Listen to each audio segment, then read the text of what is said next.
Bienvenue à tous. Aujourd'hui, on va se mettre au vert. Si la région est riche de son patrimoine côtier, elle l'est aussi pour ses jardins exceptionnels et les nombreux rendez-vous dédiés à ce patrimoine. Alors, je vous propose aujourd'hui de découvrir quelques-uns de ces écrins remarquables et de rencontrer aussi leurs créateurs. Tous, vous allez le voir, des passionnés.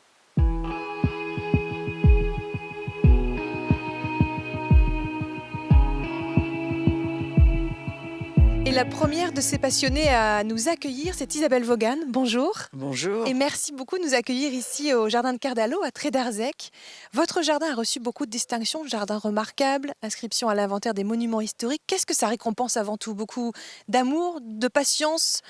Ça récompense beaucoup, disons, la satisfaction d'un travail accompli, je dirais. Pour garder la distinction de jardin remarquable, vous savez, il y a différentes personnes qui passent, qui regardent le jardin, et si il reste en état, et que voilà, alors là, on vous redonne ce titre pour 5 ans. Ça se mérite. Ça se mérite, exactement. Racontez-nous un petit peu, parce que ce jardin, voilà, au-delà de sa beauté aussi, c'est un héritage, un patrimoine familial.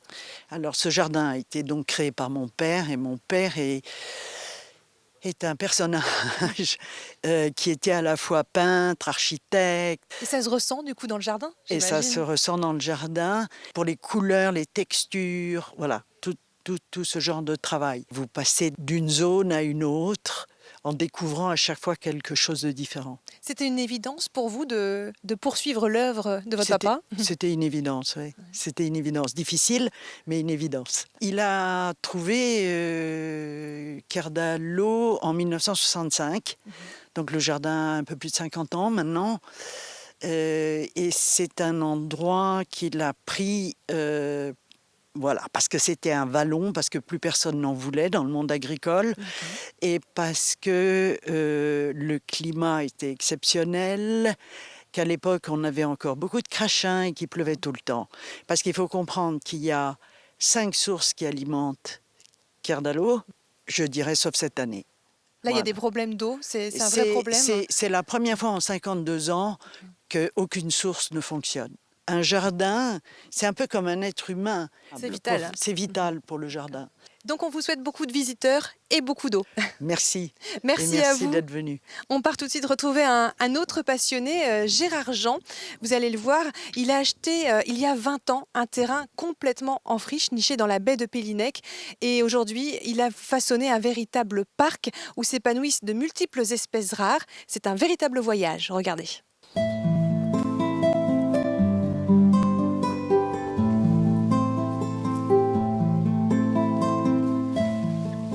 Le matin, c'est un moment magique. Les végétaux sont beaux, ils sont reposés de la nuit, ils sont humidifiés par la rosée. Donc c'est très important pour moi de faire le tour un peu du jardin le matin, de voir l'état de santé du jardin, le travail à faire aussi de la journée.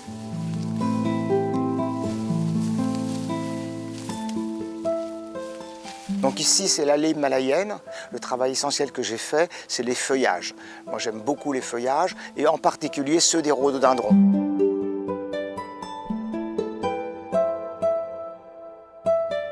Dans cette allée himalayenne, j'ai planté plusieurs araliacées, dont celle-là, celle qui a les plus grandes feuilles de notre planète.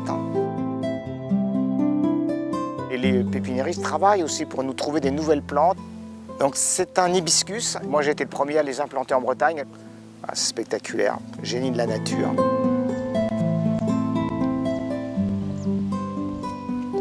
J'ai toujours aimé la nature et le dessin. Quelle que soit la taille de son jardin, ça commence par un crayon noir, une gomme et un papier. Et là, on dessine un rêve.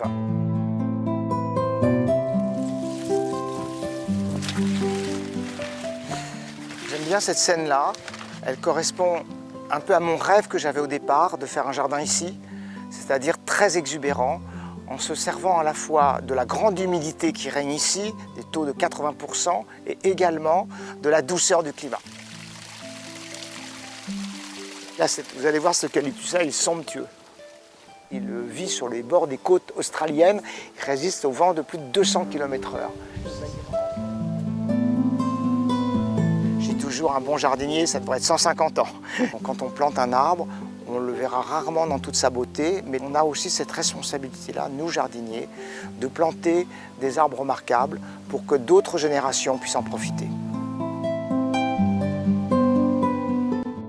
Alors les pépiniéristes travaillent toute l'année pour proposer aux jardiniers des nouveautés. Bonjour Michel Odamani. Bonjour Valérie. Vous faites partie de ces chercheurs, de ces artistes de l'ombre, j'ai envie de dire. Est-ce que vous parvenez justement chaque année à proposer des nouvelles variétés? Oui, parce qu'on fait partie d'associations de pépiniéristes et internationaux, nationaux et internationaux, ce qui nous permet de nous rencontrer, de visiter des jardins, de visiter différents pays et d'amener et de découvrir de nouvelles plantes forcément chaque année. Donc beaucoup de voyages, beaucoup d'expériences aussi. C'est quoi le but finalement de cette diversité? C'est dans un but d'embellissement ou pas seulement?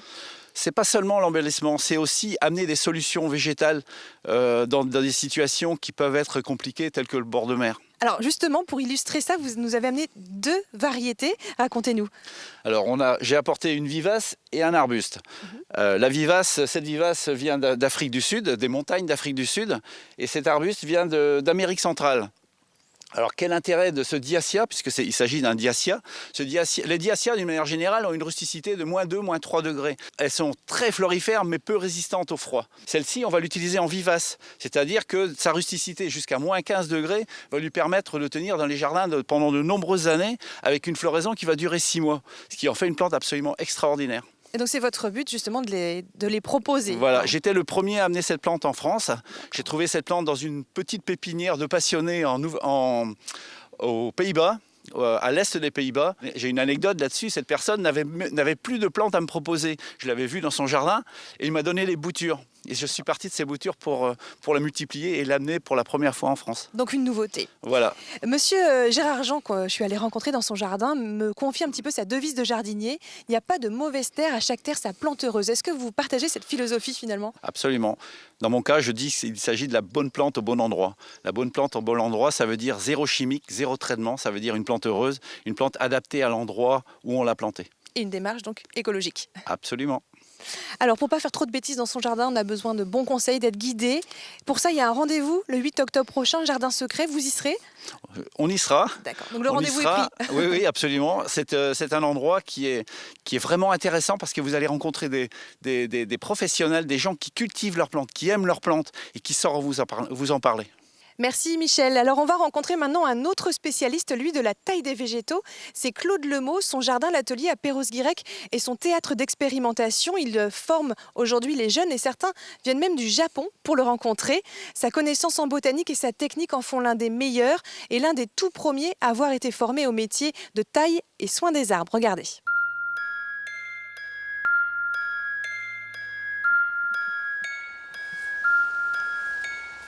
Le jardin est assez étroit, parce que j'aime beaucoup le contact avec les plantes. Les érables, là, c'est une vraie caresse, quoi. Le matin, quelquefois, quand c'est humide, là, ben voilà, ça réveille. On peut même se frotter le visage. Ce qui m'intéresse le plus dans le monde végétal, ce sont les formes. Les différents éléments de la plante s'organisent entre eux pour tenir debout déjà, en fonction des contraintes du lieu, avec le vent. Alors avant les années 80, quand ça gênait, on coupait ce qui gênait. Et la botanique nous a aussi appris à comprendre les structures. Et donc à blesser le moins possible et désorganiser le moins possible.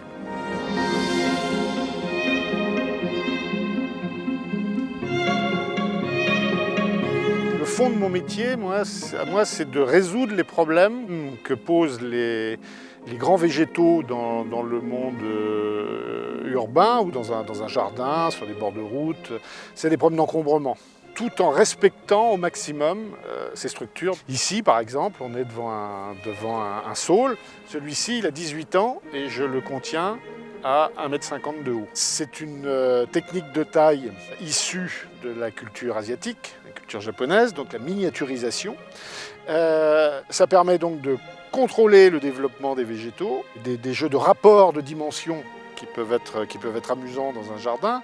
Et on peut aussi jouer avec la perméabilité des plantes à l'eau et à la lumière.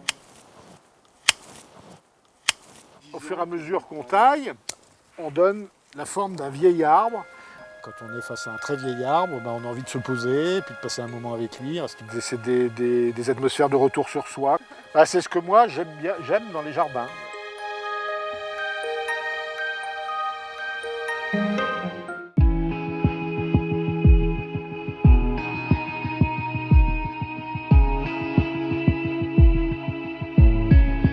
On continue notre balade dans les jardins de Kerdalo en compagnie de Guirec Caron qui nous a rejoint. Bonjour. Bonjour.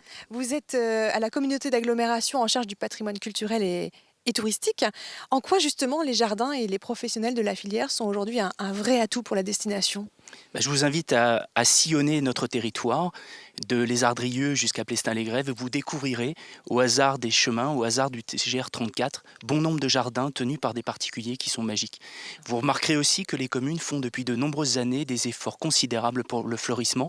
Et donc, au-delà de ces jardins remarquables que vous allez découvrir, vous verrez que les jardins, c'est une dynamique majeure pour le territoire. Il faut ouvrir les yeux. Exactement. Alors, il y a un rendez-vous justement pour les découvrir et pour rencontrer les meilleurs professionnels de la filière. C'est le 8 octobre, Jardin secret au manoir de Quérir. En quoi c'est vraiment un rendez-vous phare à ne pas manquer ? Effectivement, depuis 10 ans, le territoire ouvre les portes des demeures un peu mystérieuses, des chapelles privées, etc., près desquelles se trouvent en général les jardins remarquables, plus ou moins remarquables effectivement. C'est une occasion unique pour les amateurs du jardinage de venir découvrir non seulement un lieu patrimonial majeur, découvrir une façon différente de traiter des jardins pour aménager son chez-soi plus tard. Il y a derrière ce rendez-vous et d'autres, on va le voir aussi, peut-être la volonté d'étendre la saison touristique de l'été jusqu'à l'automne. Tout à fait. On travaille ici sur les ailes de saison, avant la saison estivale, mais également après. On est en plein dedans pour l'instant. Il y aura de nombreux événements. Festival de l'Estran qui aura lieu entre le 23 et le 24 septembre sur les communes de Trégastel, de Trébordin, Pleumeur-Baudou, etc.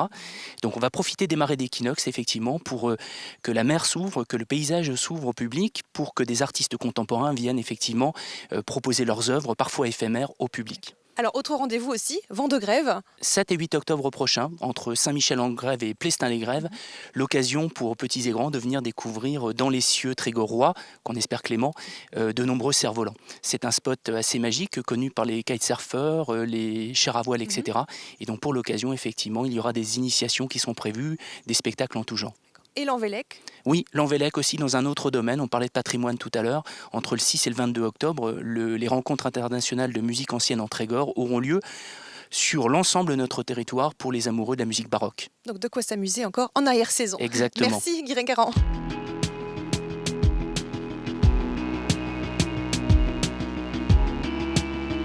C'est la fin de cette émission fraîche et bucolique. Merci à tous ceux qui ont permis sa réalisation. Et puis moi, il me reste à vous souhaiter une très belle arrière-saison à jardiner ou à flâner. Nous, on va rester un petit peu s'enivrer ici à Kerdalo puisqu'on est loin d'avoir tout vu. Canavo!